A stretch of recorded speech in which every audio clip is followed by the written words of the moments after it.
चलिए तो आपको सीधा लिए चलते हैं। अरुण चतुर्वेदी क्या कुछ कह रहे हैं हम आपको सुनाते हैं।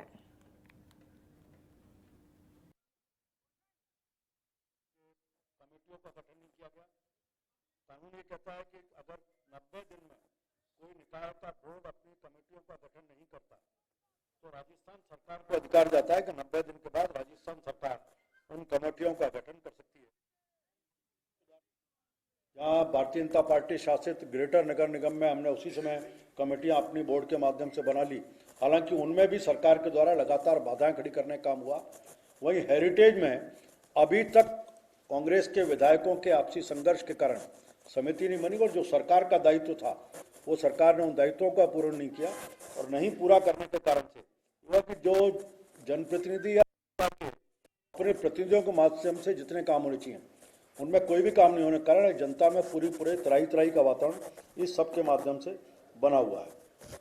इस सरकार ने मैंने विकास की बात की तो हमें ध्यान है कि नालों की सफाई का एक बड़ा काम, सीवरेज का मामला होगा, पार्कों के रखरखाव का होगा, सड़कों का होगा। पूरी तरह से जब नगर निकाय अपने हाथ डाल दिए तब सरकार ने जनप्रतिनिधियों के अधिकार को समाप्त करने के लिए केवल सत्ता के माध्यम से अपने काम को कर सकें, इस विषय को लेकर के पीडब्ल्यूडी के माध्यम से सड़कों बनाने का काम किया और उसमें भी जनता की प्रायोरिटी नहीं। जहां कांग्रेस का विधायक है उस कांग्रेस के विधायक की अनुशंसा के आधार पर, जहां कांग्रेस का विधायक नहीं है वहां भारतीय जनता पार्टी का विधायक है तो वहां भी कांग्रेस के हारे हुए प्रतिनिधियों के माध्यम से उन सड़कों को बनाने का काम करने का, जहां पार्षदों की अनुशंसा पर जो काम जहां हो रहे हैं उनको भी कैसे कांग्रेस के जो पार्षद विधायक हैं वो उसको रोड़े अटका सकते हैं, बना सकते हैं और बनने के बाद उसके ऊपर अपना इस तरह का प्रयास इनके द्वारा लगातार कर रहा है। एक बहुत बड़ा महत्वाकांक्षी योजना की शुरुआत स्वायत्त शासन मंत्री जी ने मुख्यमंत्री जी की उपस्थिति में की थी। उन्होंने कहा कि हम 10 लाख पट्टों का वितरण करेंगे। मैं भी जनक्रोश यात्रा में लगातार हम सड़कों पर हैं, मैं भी लगातार 10 दिन सड़कों पर रहा। एक नारा जनता की तरफ सुनने को मिला, वो नारा था पैसा दो पट्टा लो। आम आदमी कहता है कि जो पैसा देगा उसको पट्टा मिल जाएगा। पट्टे के लिए नियम बनाए कि हम 100 रुपये के ऊपर पट्टा देंगे, लेकिन पट्टे के आधार पर हजारों रुपए दे करके पट्टे देने का काम हो रहा है। अगर एक्चुअल में जितनी कीमत थी उतनी कीमत भी सरकार रखती तो शायद पट्टा मिल जाता, लेकिन उन्होंने पूरे इसको भ्रष्टाचार के भेंट चढ़ाने का काम किया।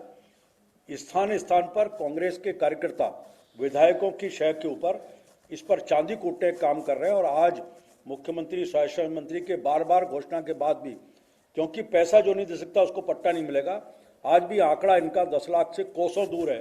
वो सपने की तरह इसको कभी ये प्राप्त कर पाएंगे, इस तरह की स्थिति। एक वेंडर पॉलिसी, सुप्रीम कोर्ट का आदेश था और मुझे ध्यान है कि अटल जी की सरकार के समय इसके बारे में कानून बन गया था। वेंडर पिछली भारतीय जनता पार्टी सरकार के समय हमने पॉलिसी बना करके वेंडर कमेटीज का भी गठन कर दिया। वेंडर कमेटीज का रिकमेंडेशन भी आ गई। उसके बाद भी वेंडर जोन का आइडेंटिफिकेशन भी कई जगह हो चुका, जयपुर में हो चुका। आज भी हम अगर देखें तो जयपुर में जिस प्रकार से पिछले 4 साल में थड़ी ठेले वालों का एक कुकर मुत्ते की तरह निकल करके आए हैं, इनके ऊपर कोई नियंत्रण की बात नहीं, सड़कों पर खड़े हैं। इनको वेंडर जोन में अगर स्थान दिया जाए तो ठीक। और इसमें से एक बात और गलती है, मेरा स्पष्ट रूप से मानना है, ये जितने भी थड़ी ठेले वाले चल रहे हैं इनको जयपुर पुलिस कमिश्नरेट और राजस्थान का गृह विभाग इन सबकी नागरिकता की भी जांच करे कि इनका नागरिकता कहाँ की है, क्या और किस प्रकार से काम करना है। एक बड़ा विषय इनके साथ निकल कर आ रहा है। नगर निकाय का काम है, स्वच्छता का विषय है, बाकी सब चीज़ों को नियंत्रित करने का विषय। ध्यान में आया कि मीट की दुकानें अनियंत्रित तरीके से जबरदस्त रूप से राजस्थान में बढ़ी और जयपुर में उसका अगर हम मोटा मोटा अनुमान निकल कर आता है, हेरिटेज और ग्रेटर की बात करें तो लगभग 3000 के आसपास मीट की दुकानें हैं जो लाइसेंस से चल रही होंगी। लेकिन इसके अलावा हम देखें तो लगभग 12,000 के आसपास, मोटा आंकड़ा है, इसका कोई एग्जैक्ट फिगर नहीं लेकिन मोटा आंकड़ा है, लगभग 10-12 हज़ार दुकानें ऐसी हैं जो बिना लाइसेंस के चल रही हैं, कोई नियंत्रण नहीं। और उसमें भी मीट की दुकान के नाते से कुछ कानून बने हुए हैं। उसमें डीप फ्रीजर होना चाहिए, इस तरह का कर्टन होना चाहिए, स्मेल की बात नहीं होनी चाहिए, उसमें ग्लासेज होने चाहिए। इन सब के ऊपर किसी प्रकार का कोई नियंत्रण नहीं है। राजस्थान की सरकार गौ सेस के माध्यम से पैसा इकट्ठा करती है, लगभग 2500 करोड़ के आसपास ये पैसा उनको फंड में आया है। फिर भी ध्यान में आया कि सड़कों के ऊपर कहीं भी चले जाएं, आज भी बड़े पैमाने पर गोधन सड़कों पर घूम रहा है, गौशालाओं की व्यवस्था है। आप वहाँ ले जाकर के करिए, उनके रखरखाव की व्यवस्था करिए, उनको नियमित भोजन की व्यवस्था हो, इसके ऊपर कोई किसी प्रकार का कोई ध्यान इस उसमें नहीं दिया जा रहा। राजस्थान में नगर निकायों के लिए अपने फंड के कुछ तरीके हैं। उसमें से एक तरीका उनका है कि जो उनके एडवर्टाइजमेंट्स की साइट्स होती हैं, उन एडवर्टाइजमेंट्स की साइट्स के माध्यम से एक पैसा उनको एकत्रित होता है जो शहर के डेवलपमेंट के कामों में लगाने का काम निकाय करते हैं।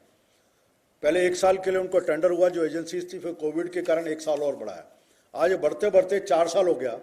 और उनका क्योंकि लाइसेंस उन्हीं कोई चंद कंपनियां चल रही हैं, इसके कारण से राजस्थान में लगभग मोटा को 500 करोड़ का नुकसान अकेले नगर निकायों को हुआ। डिफरेंट की बात नहीं कर रहा मैं, जयपुर निगम, हेरिटेज और ग्रेटर, इनको मिलाकर के भी करीब 500 करोड़ का नुकसान इसको हुआ। अगर ये 500 करोड़ नगर निकायों को मिल जाते तो निश्चित रूप से ये डेवलपमेंट के कामों में कहीं लगाने की बात कर सकते थे। हालत ये है कि निकायों को हम देखें तो जो मूलभूत सुविधाएं उपलब्ध कराने का इनका काम था, वो किसी भी प्रकार से उनको पूरा करने का। पिछली भारतीय जनता पार्टी सरकार के समय, अटल जब नरेंद्र मोदी जी के समय एक योजना आई कि एलईडी लाइट्स लगाने का, हमने सड़कों के ऊपर एलईडी लाइट बड़े पैमाने पर लगाई। आज हालत ये है कि उन एलईडी लाइट्स को बदलने का भी प्रावधान इस सरकार नहीं कर पा रही।